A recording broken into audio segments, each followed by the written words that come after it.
मध्यम उद्योग बिल 2023 पर चर्चा कर रहे हैं। यह बिल कोविड से प्रभावित हुए एमएसएमई के जो हमारे जो उद्योग है उन पर जो छूट है उसको 3 वर्ष से बढ़ाकर 5 वर्ष की जो छूट है उसके लिए लेकर आए हैं। मैं स्वागत करती हूँ।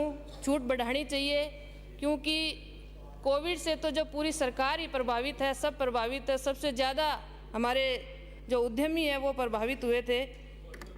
तो मैं यही चाहूँगी कि इस छूट को बढ़ा कर के 5 की जगह 6 वर्ष की जाए। इसी के साथ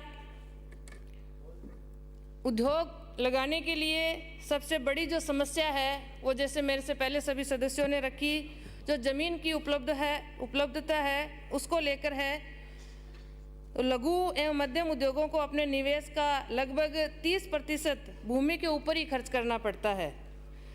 इसी के साथ सूक्ष्म एवं लघु उद्योगों को भूमि आवंटन में 40% का अनुदान दिया जाए। अगर कोई निजी भूमि पर औद्योगिक क्षेत्र से बाहर लघु उद्योग स्थापित करना चाहते हैं तो उन्हें बिजली के कनेक्शन बिना कोई संस्थापन चार्ज के भी दिए जाए, क्योंकि बिजली की भी एक बड़ी भारी भरकम जो बिल होते हैं, जो हमारे छोटे छोटे उद्योग हैं वो प्रभावित होते हैं। बिजली कटौती की एक बहुत बड़ी समस्या हमारे सामने, सभी उद्यमियों के सामने रहती है।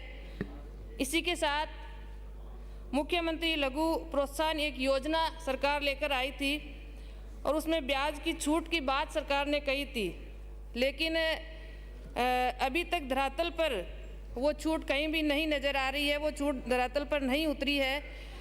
ये सब मेरे सामने आया था, मैंने जब पता किया। और रीट से एक योजना है जो 2019 लेकर आए थे सरकार, जिसमें 50% सब्सिडी की बात की गई थी, लेकिन वो 50% सब्सिडी भी नहीं दी गई। व्यापारियों ने एक तरीके से उनको झांसे में आकर उद्योग तो लगा लिए, लेकिन वो भी सब्सिडी भी उपलब्ध नहीं करवाई है। इस पर भी विचार किया जाए। इसी के साथ सरकार द्वारा प्रत्येक ज़िले के अंदर MOU किए गए थे व्यापारियों पर दबाव बना करके प्रत्येक ज़िले में उद्योग को बढ़ावा देने के लिए, लेकिन उस पर भी कोई काम नहीं हुआ है। इस पर भी विचार किया जाए। मैं बात करना चाहूँगी मेरे क्षेत्र की, जो कृषि प्रधान क्षेत्र है और एग्रीकल्चर बेस उद्योग को बढ़ावा देने के लिए विशेष इसके अंदर एक संशोधन लेकर आए।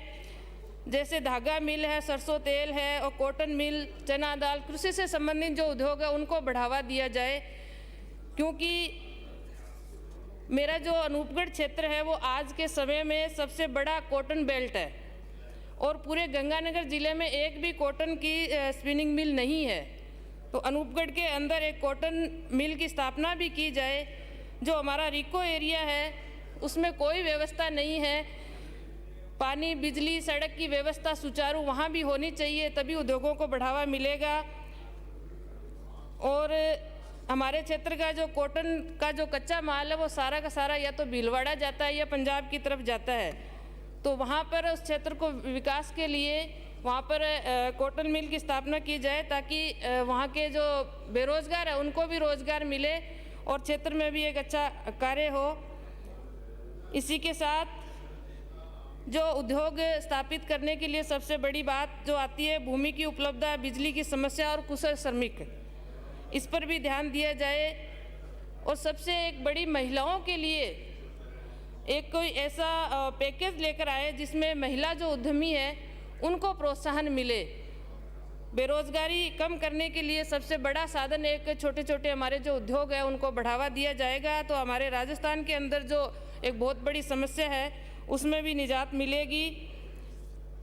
इसी के साथ मैं ये कहना चाहूँगी कि उद्योग के लिए सबसे बड़ी जो समस्या है, भूमि की जो समस्या है, उसका समाधान किया जाए।